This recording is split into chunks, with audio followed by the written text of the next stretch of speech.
Mootummaan Ameerikaa waggaa 3 dura seera lammiileen Itoophiyaa yeroo biyyattii keessaa hojjetaa akka jiraatan eeyyame akka dhaabbatu murteesseera.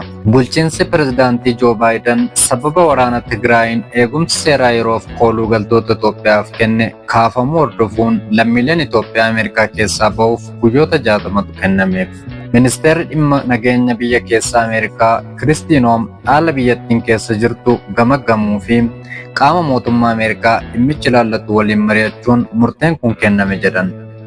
Itoophiyaan eegumsa seeraa yeroof ulaagaa hin guuttu jedhan. Ulaagaan eegumsa seeraa kan itti kennamu maal akka ta'e ogeessa seeraa waggoota 10 oliif Ameerikaa hojjetan Mulaalam Geetaachoo akka jedhanitti mootummaan Yuunaayitid Isteet eegumsa yeroo kennu kan jalqabaa bara 1991 yoo ta'u, mirgi kun baqattoota waldhabdee waraana balaa uumamaa yookaan sababa biroo nageenya isaanii balaarra buusu qabaniif kennama.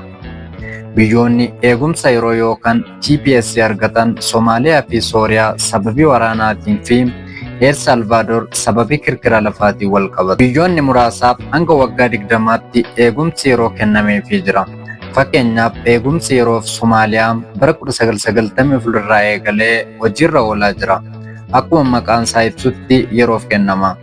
Dhaabbata akka ta'uuf kan qophaa'e miti jedhu ogeessi seeraa Mulaalam Geetaachoo. Ministeerri nageenya keessoo Yuunaayitid Isteet of Ameerikaa yeroo yeroon eeyyama godaantotaaf kenname haaromsa. Warri eegumsi kennameef Ameerikaa keessatti hojjechuuf mirga qabu. Eegumsi yeroo akka eeyyama biyyattii keessa jiraachuu yookaan lammummaatti hin ilaalamu. Namoonni eegumsa yeroof qaban erga yeroon eegumsa seeraa isaanii xumuramee booda Ameerikaa ba'uu yookaan kooluu galtummaa argachuuf iyyachuu qabu. Mootummaan Ameerikaa eegumsa seeraa kana lammiilee Itoophiyaaf akka lakkoofsa Itoophiyaatti onkoloolessa 11 bara 2015 ji'oota 18 eeyyame. Yeroo sanatti waraana Tigraay dabalatee waldhabbii lola hidhannoo meeshaa waraanaa gaggeeffamuun ilaalcha keessa galchuun lammiilee Itoophiyaaf eegumsi seeraa yeroof kennameefii ture. Kunis waggoota 3 darbaniif hojiirra oolaa ture. Biyyoonni akka Itoophiyaa eegumsa yeroof jalatti hammataman Haayitii, Veenzuweelaa, Afgaanistaan, Kaameruun, Sudaan, Yuukireen, El Salvaadoor, Honduraasii fi Niikaraagwaa dabalata. Kanaan dura Laayiberiyaa, Bosniyaa, Herzegoviniyaa fi Kuweet eegumsa yeroof kennameefii ture. Ogeessa seeraa kan ta'an obbo Mulaalam akka jedhanitti lammiileen Itoophiyaa guyyoota 60 keessatti akka Ameerikaa gadhiisan itti himamee adeemsa biraa eegumsa kennuufitti garagaluu danda'u jedhan. Guyyoota 60 keessatti kooluu galtummaa yookaan gaaffii biraatti jijjiiramuu danda'a. Haa ta'u malee eegumsi akka isaan barbaachisu agarsiisuuf ragaa dhiyeessuun dirqama isaaniiti jedhan.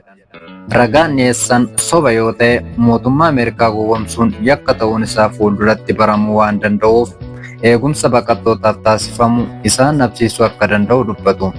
Namoonni kooluu galtummaa hin barbaanne bitootessa 12 bara 2026 dura Ameerikaa gadhiisuu qabu. Namoota fedha isaaniitiin Ameerikaa gadhiisanii ba'aniif $1,000 akka kennamuuf waajjirri dhimma biyya keessaan ibsamuu ilaalchisee yaada kan kennan ogeessi seeraa kun adeemsi kun lammiilee Itoophiyaaf kan hin taane akka ta'e ibsan. Lammiilee Itoophiyaa fedha isaaniitiin Ameerikaatti ba'uu barbaadan ilaalchisee mootummaa Ameerikaaf odeeffannoo kennaniinis mootummaan Itoophiyaa waliin fedhumaan ba'uuf waliigaltee waan hin jirreef ofii isaaniitii tikkeettii kutatanii deemuu danda'u deebii jedhu akka isaaniif kenname dubbataniiru. Adeemsi $1,000 kenname jedhu lammiilee Itoophiyaaf waan dalagu natti hin fakkaatu jechuunis himaniiru. Osoo himatanii Ameerikaadhaa ba'uu ji'oota muraasaaf dheeressuu danda'a jedhu ogeessi seeraa kun.